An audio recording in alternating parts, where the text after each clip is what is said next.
There's one comp in set 9 that has already completely flown under the radar, and I've been spamming it non-stop with some incredible success. What's up, Knuckleheads? It's Josh, and we're back with our first TFT tier list of set 9. I'm going to be giving you the 10 best ranked comps by these expert tier lists, so you are best armed with the knowledge to go out there and dominate the first few games of set 9. Let's go. The number 1 rated comp of this set is undoubtedly Void Kaisa. This is just going to be a powerhouse comp that you should all learn because it's going to be strong basically for the entirety of this set. Kaisa is an incredibly strong 4-cost carry. She can kind of flex between AD and AP items, and even though the current strongest comp for her is the 8 Void comp, I've also seen her succeed in like an 8 frontline Bruiser comp, so even if Void does get nerfed, she can still fit into some comps in the future. Any Void-based augment like Void Crest or Stable Evolution is going to be a good option for this comp, but just about any augment that's going to give you AP or give you access to AP items is going to be good, as well as any that amp your damage or give Voids benefits.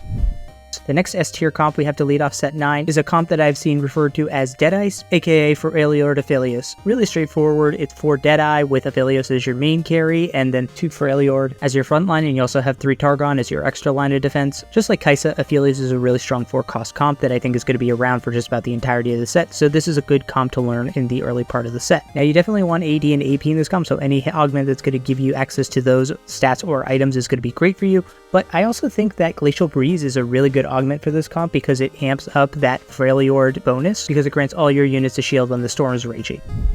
The third and final S tier comp we have to go over is the most underrated comp of this entire patch, the one I've been spamming a lot. It's Juggernaut Garen. Juggernauts in general are just hella underrated in this patch, and I don't see a lot of people playing them, at least relative to the other top tier comp. The beauty of this comp is that you don't actually have to get Garen as your main carry, you can go with Darius, and they both use basically the same items, which are BF Sword, any AD, and tanky items. This comp also scales very good because Warwick is a good early holder of those items before you transition them over to Darius and over to Garen, and if you manage to 3-star Warwick, hey, all the better. For augments, teaming up is actually one of the best ones because it gives you that Zeke's Herald, and that is such a key augment for this comp. That's why if you're planning on going with this comp, I would say Twisted Fate is a great legend for you to go for, but otherwise you just want augments that are going to give you items because you have a lot of strong carries on this comp. You don't really need to concentrate your items onto any one.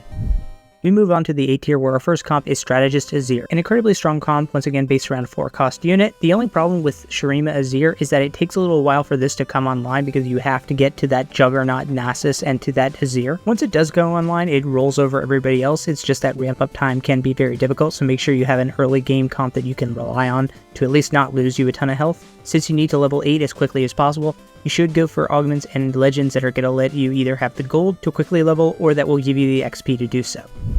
And after Shurima in the A tier, we have Multistrat Teemo, aka Teemo Reroll. Now this ain't your father's 5 Yordle reroll. Here you're speccing more into multi-shots than Yordles, but the concept is the same as it's been for Teemo in past sets. You want him spamming as many shrooms as possible and taking advantage of that dot damage. And since this is a reroll comp, you want anything that's going to give you more options to reroll for free, so like Golden Ticket will be a good option. Then moving on to the B tier, we have Zaun, Gunnar, Zary, and this is kind of where the consensus between all these different tier lists kind of ends. Zary definitely makes up the top 5 of these comps, but she's definitely considered the weakest 4-cost carry in the meta so far. I've seen debate between whether to go for Gunnar or for Zaun. Personally, I like the for Zaun iteration. I think it's a little bit stronger. And honestly, Jace and Jinx are both so strong, you should probably sit on for Gunnar regardless until you hit that Senna. Just pop a Tristana in there for a good measure. And this comp actually has a lot of good augments you can go for. Gunnars, teaming up, item grab bag. There's a lot of options and flexibility in this comp. The problem is, kind of like Azir, it takes a while to get this thing online.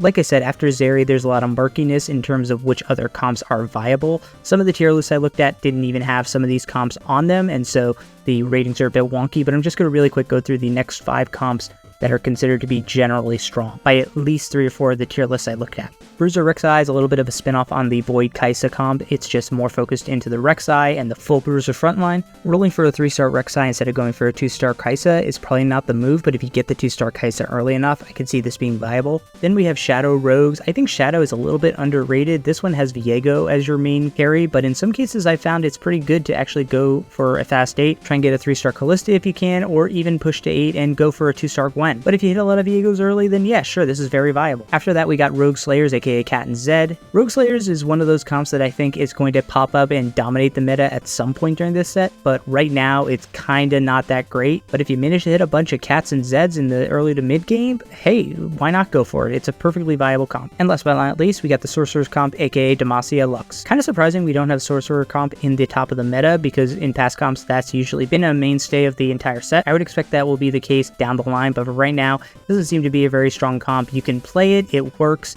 but it's not considered to be among the top tiers of comps in set 9. And if you're still working your way through set 9 and you're trying to figure out how some of the new mechanics work, I did a breakdown of the legends in this video right here, so don't be a knucklehead, go ahead and check it out. Peace!